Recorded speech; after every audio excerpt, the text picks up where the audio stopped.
Bismillahirrahmanirrahim. Assalamualaikum warahmatullahi wabarakatuh.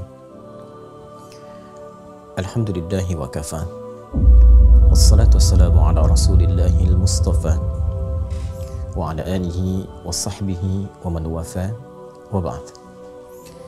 Saudara-saudariku, ada pertanyaan dari sementara jamaah tentang bagaimana memaknai Al-Quran surah ke-24 An-Nur ayat ke-26, khususnya bila dikaitkan dengan persoalan jodoh, baik bertemu dengan yang baik, yang tidak baik bertemu dengan yang tidak baik lagi.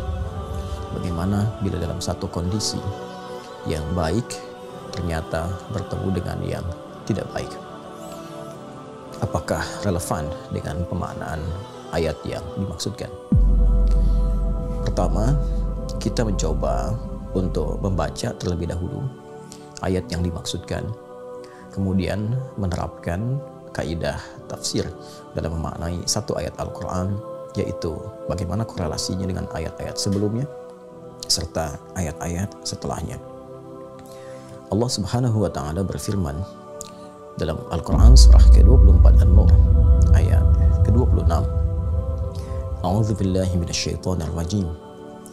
Al-khabithatu lil-khabithin wal-khabithuna lil-khabithat wat-tayyibat lit-tayyibin wat-tayyibuna lit-tayyibat ulaika mubarra'una mimma yaqulun lahum maghfiratun rizqun karim. Ayat ini bila kita perhatikan secara seksama termasuk dalam rangkaian ayat-ayat yang membebaskan Sayyidah Aisyah radhiyallahu taala anha dari tuduhan sementara kalangan orang-orang yang bermaksud jelek kepada beliau dan kepada keluarga Nabi pada umumnya, dengan menuduh bahwa Sayyidah Aisyah telah melakukan tindakan yang tidak pantas bersama satu dari sahabat yang mengawal Rasulullah SAW dan membantu beliau pada saat itu mencari satu perhiasan yang sempat terjatuh.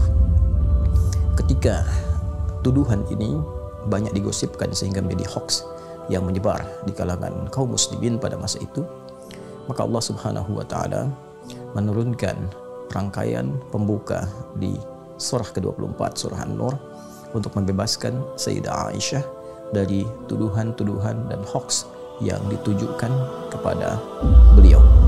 Bahkan di ayat yang ke-11 itu sangat tegas sekali Allah memberikan ancaman bahwa orang-orang yang memproduksi hoax itu akan mendapatkan balasan yang setimpal sesuai dengan kadar hoax yang dibuatnya. Bahkan orang-orang yang menginisiasi, aktor intelektualnya, diancam oleh Al-Quran untuk mendapatkan siksaan yang lebih besar di antara orang-orang yang terlibat dalam perbuatan makar dan hoax yang dimaksudkan. Di ayat ke-26 Allah memberikan sindiran tentang bagaimana perilaku manusia yang sesungguhnya akan bersumber dari keadaan hati dan kepribadiannya. Hati yang baik akan melahirkan tindakan-tindakan yang baik, baik ke mata melahirkan pandangan yang baik, bila mengalir ke lisan mengeluarkan kata-kata yang baik. Demikian bila kondisi hati itu tidak baik, maka akan melahirkan perilaku dan tindakan yang tidak mulia. Kata-kata yang kotor, yang buruk itu dikenal juga dengan sebutan khabith. Khabith ini seringkali ditelusuri bersumber dari keburukan hati yang mengikuti was-was syaitan. Dalam diri kita itu di kedalaman hati ada jiwa takwa, ada juga fujur. Wa nafsin wa ma sawwaha fa alhamaha fujuraha wa taqwaha. Demikian Quran surah ke-91 surah Asy-Syams ayat ke-7 sampai 8 itu. Dan demi jiwa yang sempurna penciptaannya, maka diilhamkan di dalamnya ada jiwa takwa dan fujur. Takwa adalah sumber kebaikan. fujur mulanya adalah katalis bagi takwa agar yang baik-baik itu cepat keluar.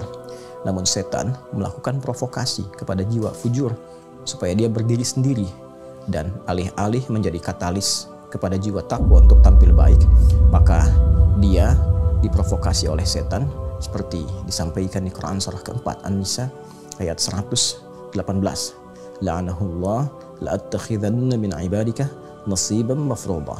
Setan dilaknat oleh Allah dan dia mengajukan permohonan kepada Allah untuk menjadikan satu bagian dari jiwa manusia demi melancarkan was-was dan bisikan-bisikan kotornya.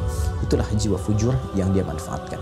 Ketika dimanfaatkan oleh setan, diprovokasi, dan bila berdiri sendiri, maka ini yang akan memerintahkan kepada segala hal yang melahirkan keburukan, disebut dengan as-su itu.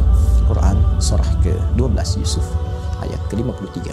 Wa ma ubarri'u nafsi innan nafsa la'ammaratun bisu illa ma rahima rabbi. Di antara hal buruk yang setan bisikan adalah hal-hal yang melahirkan pertentangan, hal-hal yang melahirkan perselisihan, hal-hal yang menjadikan indah itu kemudian tertutupi, hal-hal yang menjadikan baik itu sirna. Segala hal yang kotor, yang tidak baik, yang buruk di dalam bahasa Arab seringkali disebut dengan khabith, jamaknya khabithat. Karena itu tempat berkumpulnya setan di toilet misalnya itu disebut dengan khubuth dan khaba'ith. Kita masuk toilet, kita berlindung kepada Allah dari bisikan-bisikan setan yang kotor di tempat yang kotor. Allahumma inni a'udzubika minal khubuthi wal khaba'ith. Maka Allah memberikan satu gambaran metafor. Al-khabithatu lil khabithin. Kata-kata yang kotor, kalimat-kalimat yang tak pantas, itu hanya akan keluar dari lisan orang-orang yang kotor juga, yang tidak baik juga, yang bersumber dari bisikan-bisikan setan yang menyatu di tempat-tempat yang kotor. Wal khabithuna lil khabithat. Dan demikian karakteristik orang-orang yang kotor memang senantiasa melahirkan kata-kata yang tidak pantas juga, kata-kata yang kotor juga. Jadi kotor hanya akan mengeluarkan yang kotor lagi. Kalimat-kalimat yang tidak pantas hanya akan keluar dari orang-orang yang memang kotor keadaan hati. At-tayyibatu lit-tayyibin. Sementara kalimat-kalimat yang baik, yang mulia, yang sopan, yang beradab, karakteristiknya akan keluar dari manusia-manusia yang memiliki karakter moral yang baik. Manusia-manusia yang memiliki kebeningan hati, kesucian jiwa. Wat-tayyibuna lit-tayyibat.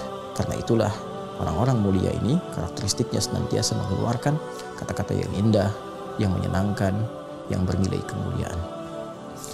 Ulaika mubarrauna mimma yaqulun.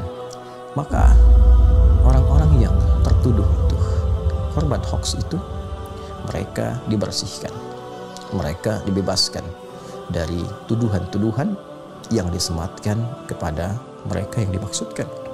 Ayat ini sekaligus juga menegaskan pembebasan Allah dan pengakuan Allah Subhanahu wa taala akan kebersihan, kesucian, kemurnian Sayyidah Aisyah dan juga keluarga besar Rasulullah SAW secara umum ya, dari tuduhan-tuduhan, dari produksi hoax yang disematkan kepada mereka seluruhnya, Rasulullah SAW dan keluarga beliau radhiyallahu taala anhum jami'an. Dan menariknya, kesabaran, kemuliaan dalam respon tuduhan-tuduhan ini, dalam respon hoax yang ditujukan kepada beliau, dijanjikan oleh Allah Subhanahu wa taala ampunan-ampunan terbaik dan juga rizki yang mulia berupa surga terindah saat kembali kepada Allah Subhanahu wa taala. Lahum maghfiratu wa rizqun karim.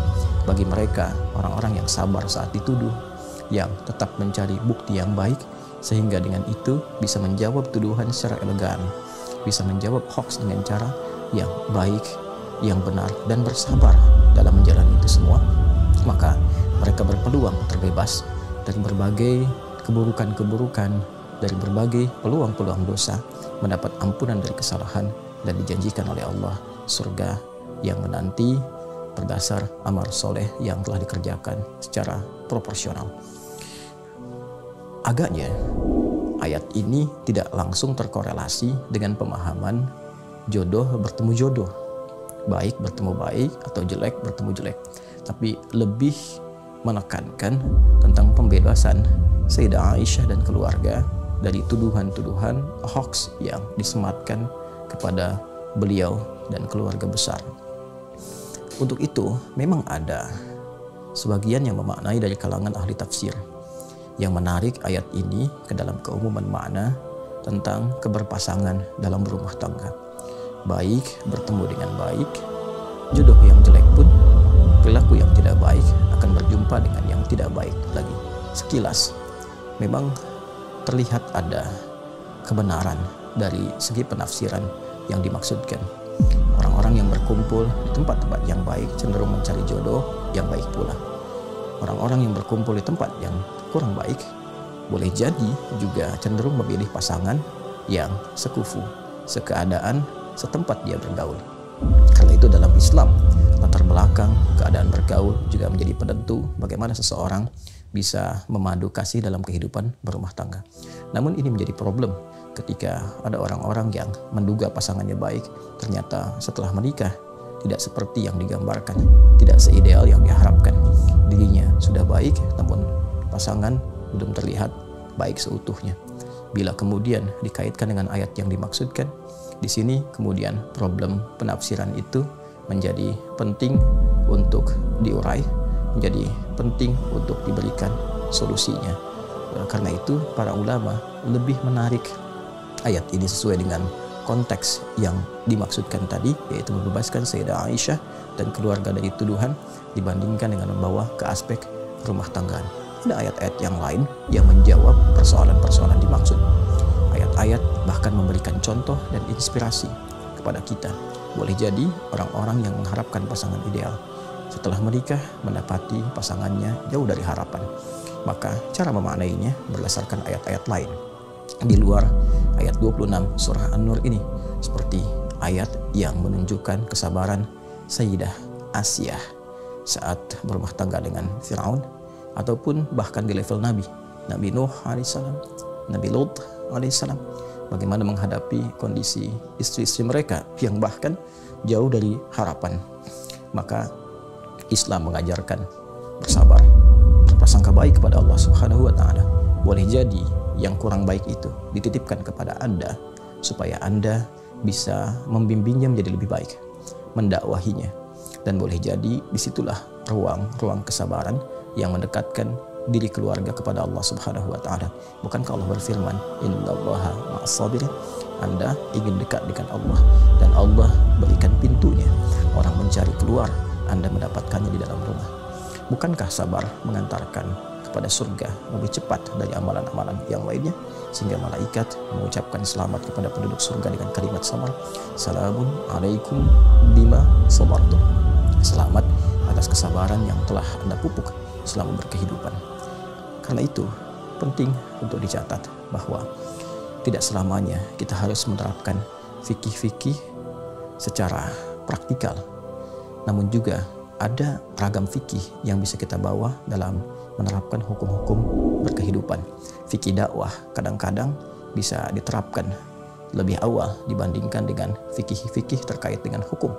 Bila ada tetangga yang muslim namun belum mampu sholat berjamaah, belum mampu ke masjid, dan dia hidup bersama Anda, boleh jadi dia dititipkan jadi tetangga Anda agar Anda mampu mendoakannya, membimbingnya. Dan dengan itu ketika Anda ditanya di hari kiamat, apa yang telah engkau lakukan ketika aku titipkan? Kata Allah, boleh jadi demikian. Tetangga yang belum mampu ke masjid, ternyata Anda mampu menjawab itu dengan baik, dengan tenang, karena selama berkehidupan Anda mencoba mengajak dia untuk mendekat kepada Allah. Anda mendoakan. Ini lebih dalam lagi, dia bukan sekedar tetangga, tapi pasangan Anda. Mudah bagi Allah menitipkan kepada pria lain ataupun perempuan yang lain, tapi dititipkan kepada Anda karena boleh jadi ada kebaikan-kebaikan pada diri Anda yang hanya itu yang dipandang oleh Allah mampu merubah pasangan menjadi lebih baik. Kita tidak tahu di titik mana Allah menghendaki, namun tugas kita hanya berikhtiar, tidak menentukan hasil. Semoga Allah Subhanahu wa Ta'ala merahmati kita, menyayangi kita, menjaga keutuhan dalam rumah tangga, dan membebaskan dari berbagai tuduhan-tuduhan perilaku-perilaku buruk yang berpotensi mendatangkan murka dan azab Allah Subhanahu wa taala. Ingat, bila dalam Al-Qur'an tidak disebutkan kapan kejadian dari satu peristiwa, siapa orang-orangnya, maka peristiwa itu berpotensi akan terjadi kembali di masa-masa yang akan datang dengan tokoh yang berbeda, ruang yang tidak sama, waktu yang tidak serupa, tapi substansi yang sama. Jika hoax pernah terjadi di masa Rasulullah SAW, maka hoax pun berpotensi terjadi di masa kini. Hoax pun berpotensi terjadi di masa-masa yang berbeda. Maka menghindarlah dari itu supaya tidak termasuk pada golongan yang diancam oleh ayat-ayat Al-Quran. Apalagi bila hoax yang dimaksudkan ditujukan pada keluarga besar Rasulullah SAW. Waliyadzu billah, hindarkan sejauh-jauhnya, jauhkan sejauh mata tak mampu memandang lagi. Subhanakallahumma wa bihamdika, asyhadu an la ilaha illa anta, nastaghfiruka wa natubu ilaik. Wa akhiru da'wana alhamdulillahi rabbil alamin. Assalamualaikum warahmatullahi wabarakatuh.